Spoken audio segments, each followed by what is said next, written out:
wasn't something I would have anticipated at all. I was traveling between the borders of Ukraine and Poland in the 90s. I was in a car. The car I thought I would break down. That would break down on the road. I was really worried. It was the middle of winter. It was snowing. I was with my Polish girlfriend, and I just thought, how are we going to get to the next town with this crappy car? And the snow's coming down, and the heater wasn't working in the car. It was just disastrous. And we were driving along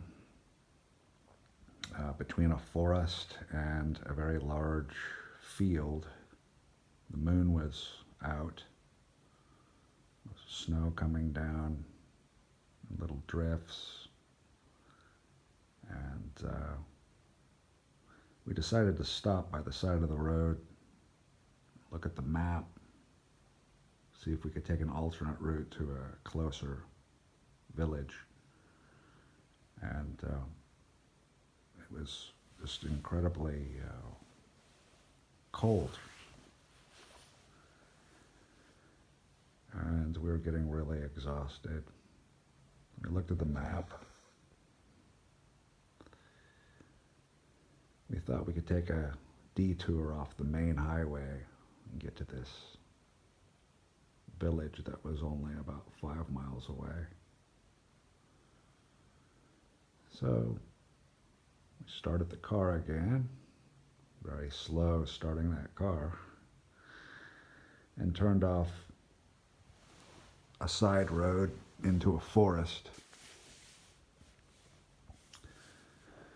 And about this time, it was getting really windy, and the stars came out. The storm was passing. It was a easing in the storm, no snow anymore. The moon was shining. And just driving through this forest, all these tall beech trees and a few pine trees, and it's a really dark forest. And then we decided to stop the car again. We didn't know why. We just felt that we needed to pause a bit. And my girlfriend said, well, why don't you check the engine? I said, why? I mean, we're going to make it to the next village. And she just says, check the engine. So I pull up the hood and look in the engine. And it looked completely normal to me. I didn't think there would be any problems, even though it was a shitty car. Checked out some valves and filter. And I came back in the car and said, yeah, it looks like there's no problem with the engine or anything. So why don't we just get back on the road, get back and get to that next village? She was really worried that the car would break down. So we're sitting in the car and driving on finally. And through the forest, and then we come to a range of low hills. And there's a few houses, and farmhouses. And we see a deer across the road. The moon seems to be shining really brightly. And then all of a sudden, there was this blinding bluish white light. And we felt just exhausted, like we were going to drift off to sleep and I was going to lose control of the car. And that's all we could remember. And what happened next was totally mind-blowing. We're in this room. Say weird is an understatement. It was full of twinkling blue lights, like a big disco ball or something spread out over the entire ceiling and walls. And we're going, what the hell is this? And we hear some footsteps of several people, we thought, walking down the hallway adjacent to the main corridor on the right. And we see basically what I would call humanoids. They looked human, except their eyes were enormous. Enormous eyes, and they were colored eyes. They weren't dark sky black like the night sky that you see depicted in many drawings of aliens, but these were big eyes, really big, like about 5 inches wide. And they come to, there was different colors. There was sort of like a orange blue, green, sort of an ice blue, hazel, and there were no black eyes. It was just big colored iris and very small pupils. And the eyes were totally out of proportion with the face, which looked essentially human. And the bodies looked human, though much smaller dimensions. They were only about 5 feet tall. And there were men and women, and they were in sort of these, what I would call sort of vaporous clothes. They're like cloud clothes that sort of flowed and undulated on their bodies and covered up their bodies. They were sort of like robes, but they were somewhat diaphanous, transparent. And you could see the structure of their body underneath, but very sort of vaguely. And they looked at us. Some had grins on their faces, and some were smiling. Some had concerned, almost frowning faces. And they spoke to us in English. It was a very odd-sounding accent. Almost sort of a mix of English accent and Canadian accent and maybe a French person's accent. It wasn't exactly native speaker English. It was very unusual and a very attractive and alluring sound of their intonation and pronunciation and enunciation of words. Very calming. And they told us that we were going to have a physical examination and a psychological examination. The physical examination was fairly painful. They prodded us and poked us and stuck numerous diagnostic needles in various parts of our body, which extracted blood and, I guess, other fluids. And they used the same needles, and they poked them into our forehead. I don't know how they got through the bone. It just drilled straight into the forehead. And this read our thoughts.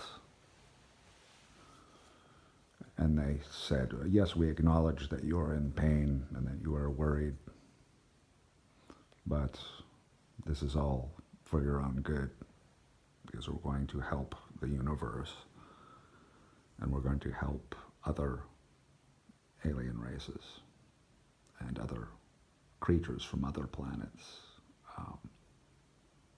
join with Earth and help it.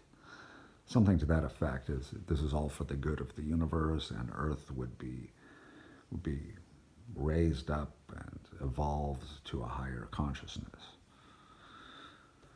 So then they put us to sleep with these drinks.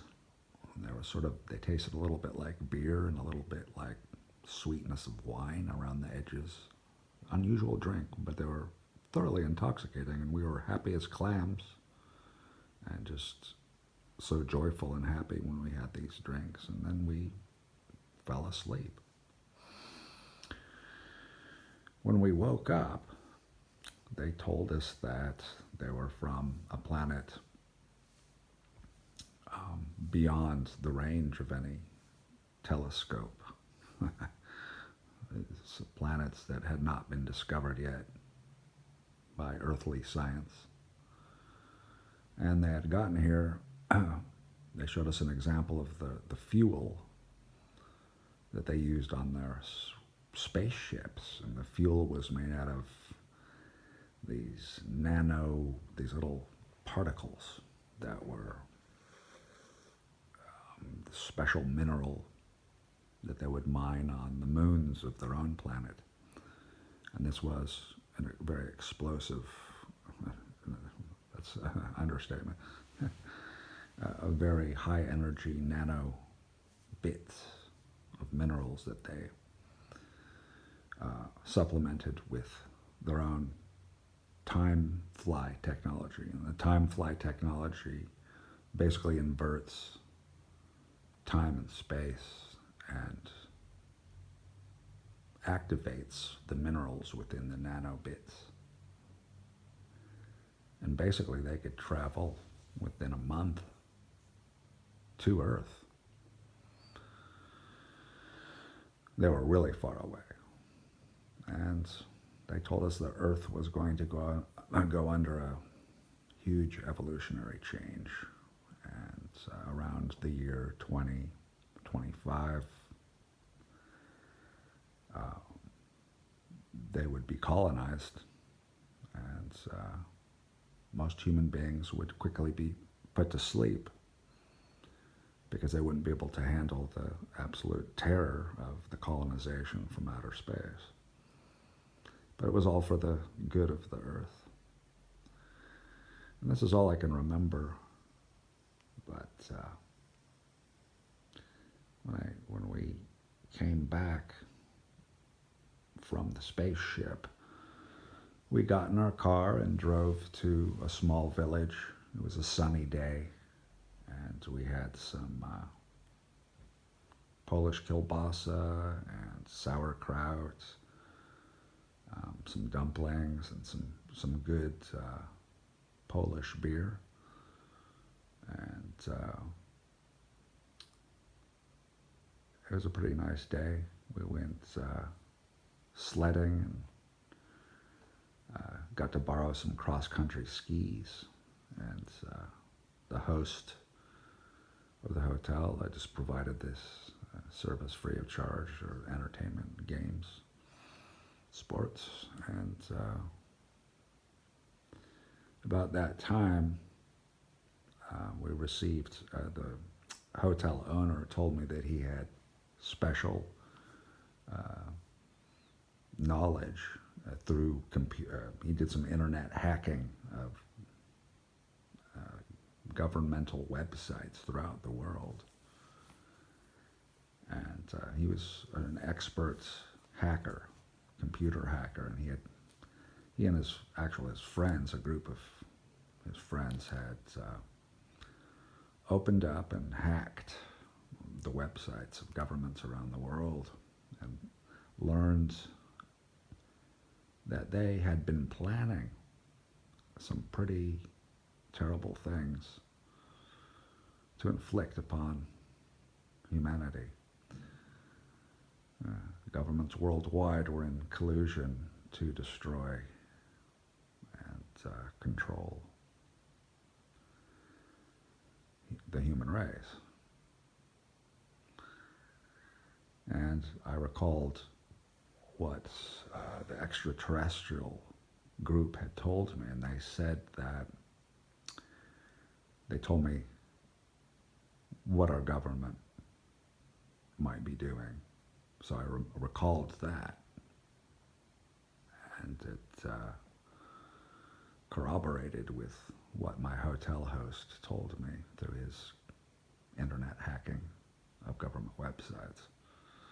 And basically the extraterrestrials, these creatures from another planet, these humanoids from another planet, intelligent beings, basically they said they were going to intervene and crush the power and destroy the plans of the world government on Earth.